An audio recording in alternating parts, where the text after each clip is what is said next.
Ikindi nk'umunyamuziki dufite ikibazo gikomeye cy'ukuntu mu bindi bintu bituma abajene benshi baducika. Dufite ikibazo dufite music nziza ariko nta worship time nta gihagije.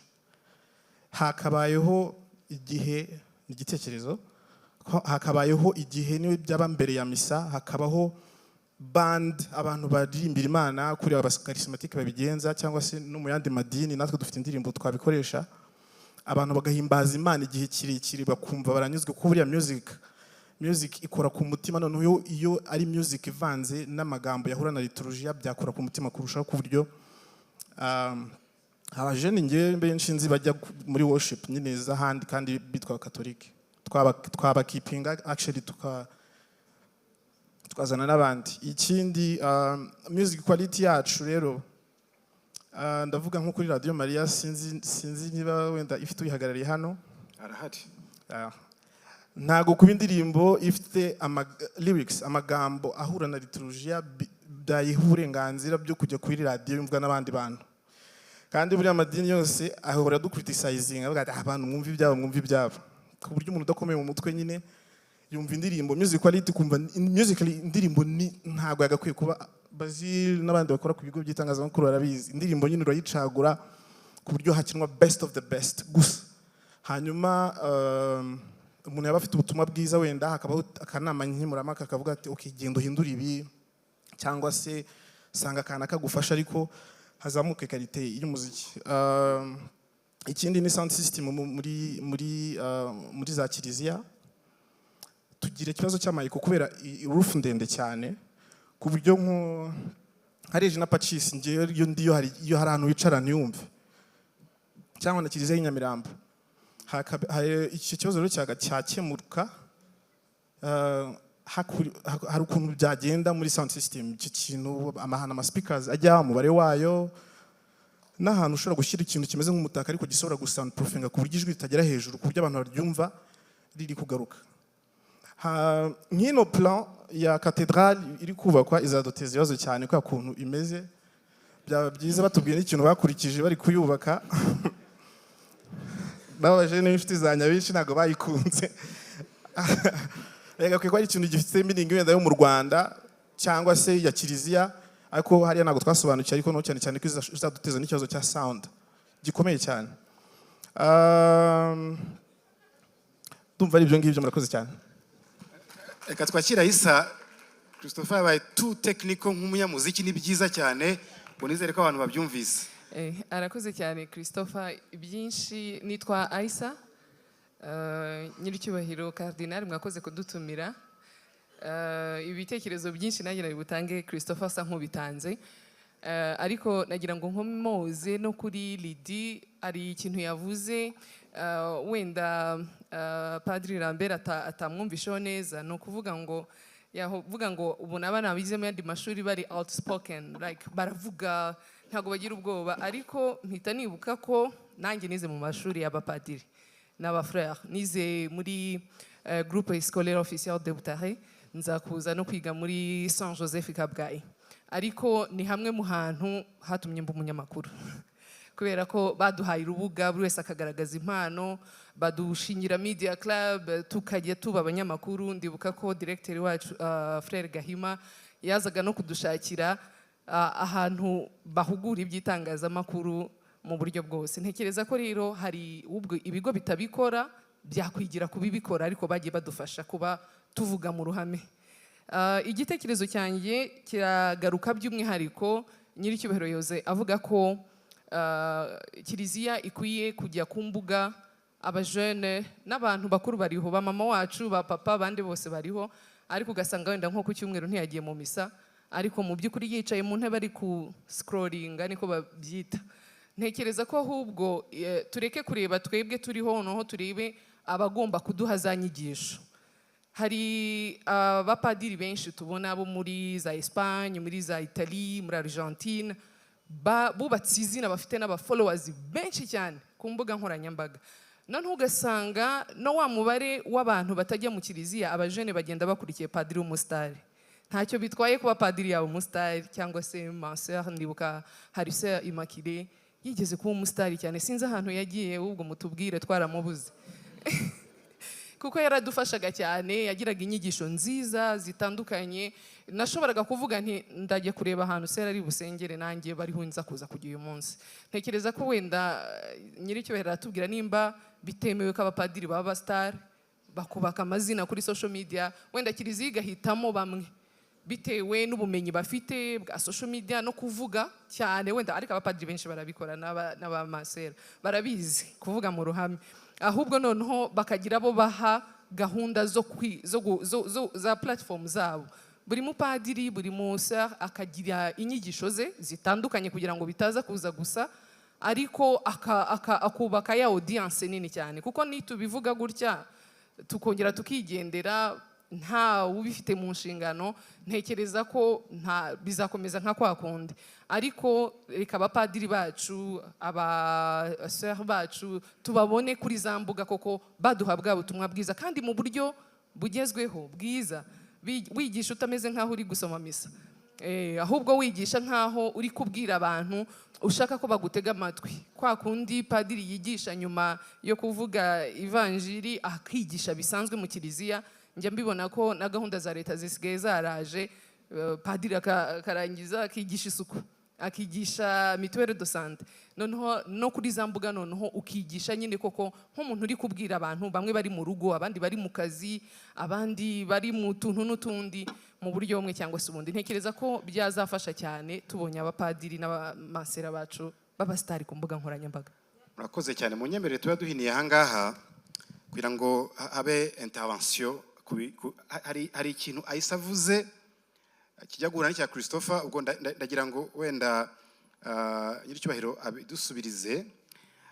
Hari kiri yavuze cy'abihaye Imana kuba bagaragara, ni nacyo Christopher yavuze ati ese biremewe ko banagira n'izo accounts kuri social media, ariko haranakiduhuriza n'icyo Christopher none yabajije cyahagiye kubakwa hano hirya katedrale. Ubwo ibindi turagenda tureba abagira intervention bikoraho.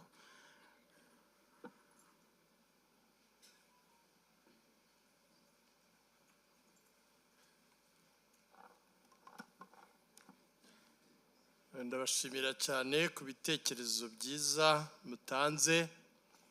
Navuze ko nyine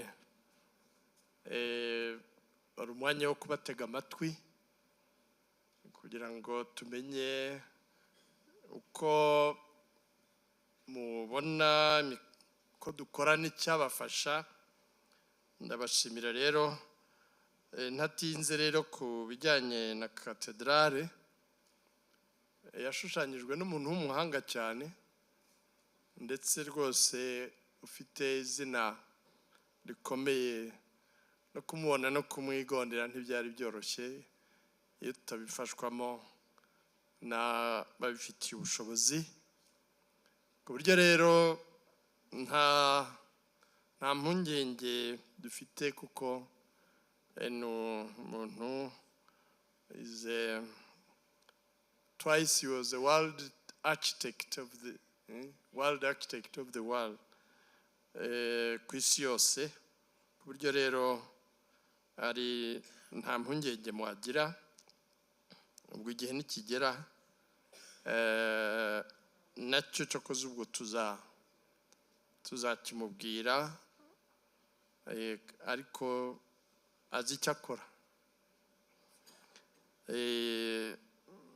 Naho ku zindi za kiliziya koko ni ikibazo iyo umuntu atumva neza, ahubwo mujye mutubwira padiri mukuru, mubwire muti twakora iki ko kiliziya yacu iyo umuntu yicaye inyuma hariya ntiyumva. Harajya babimbwira bakanyoherereza message nkabwira padiri mukuru, ni kugira ngo n'inama nkuru ya paruwase barebere hamwe. Kiliziya zacu aba ari nini, ku buryo rero zisaba inyigo nziza mu buryo bw'indangururamajwi nirakoze, ni ikintu gikomeye cyane utwibukije. Hanyuma ku bijyanye n'abiyeguriye Imana, ariko mwagiye mumbaza nta mubikira hano, dufite ababikira bakuru ni mubazi. Buriya hano hari umubikira Mama Angeline, niwe ukuriye abiyeguriye Imana bose mu Rwanda, ababikira, abafurere n'abapadiri, abari mu miryango y'abiyeguriye Imana n'umuparotine. Buriya ndumva nawe twaza kumuha ijambo icyo abivugaho, natwe twakabyifuje. Ariko rero harya kuba umusitari ntibisaba impano, ntabwo aba yifitemo iyo mpano, umuntu yabyihingamo akabigeraho. Iyo mpano nayo ni ngombwa.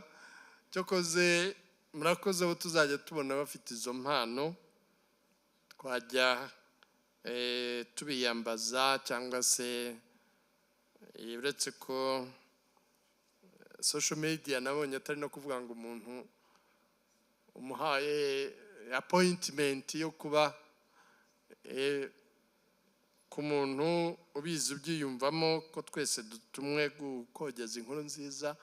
Abapadiri aba yarabuhawe ubwo butumwa, ku buryo rero ntawe tubuza, ariko bisaba n'iyo mpano. Barabagiye bagaragaza koko bagatanga umusaruro. Seri Immaculée rero yagiye kwiga, yiga muri universite, yagiye kwiyongera mu bumenyi kugira ngo arusheho kudufasha. Ari muri Nigeria niho yiga. Murakoze.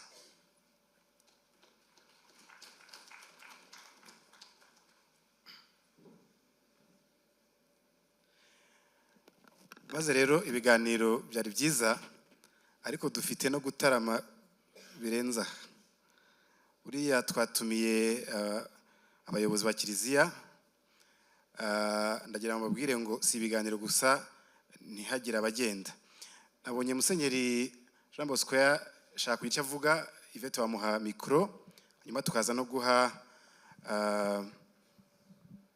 umwanya umubikira Kardinali atweretse, ubundi gahunda ikurikira tukayibabwira. Murakoze. Ndagira ngo nkomereze ku cyo nyiricyubahiro Kardinali amaze kuvuga ku bijyanye n'abasitari baba ari abihaye Imana, kugira ngo bigishe iryo jambo ry'Imana ku buryo bunoze. Twabatumiye nk'abasitari, kuki mushaka kubiduhirikira? Ni mwebwe mugomba kubikora. Twabatumiye kugira ngo mubikore, mufate uwo muyoboro. Ejo bundi nari ndi na Mugongo, dushima ubutwari bw'ukuntu igihe habaye itotezwa abihaye Imana barahunze, ariko Kiliziya yasigaye iyoborwa yigishwa n'abarayiki n'abasore. Bari abasore, umurimo ukomeye barawukoze.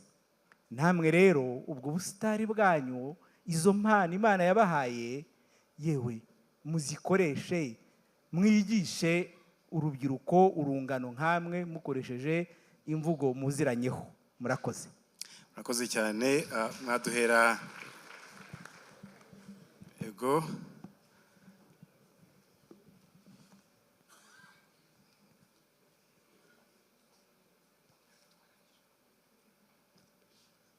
Murakoze.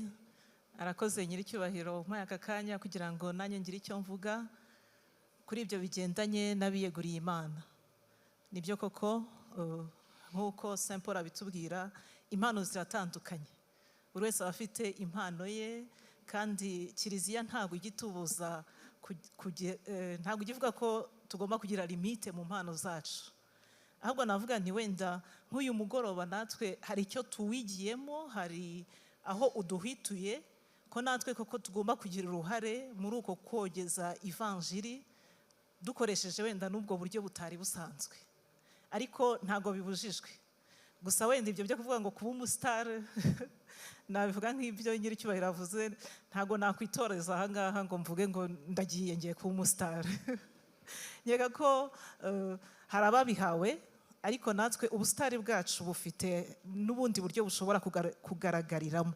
Ntabwo kuba umusitari ari ukuza hano gusa ngo nze mvuge, kubera ko Nyagasani Yesu dukurikira ntabwo yigeze abaho ari umuntu usakuza cyane. Nyir'icyubahiro amaze kubivuga ko Mutagatifu Yosefu twizihiza uyu munsi yakoze byinshi byigishije, ariko ntabwo yavuze, ntaho tubona yagiye avuga.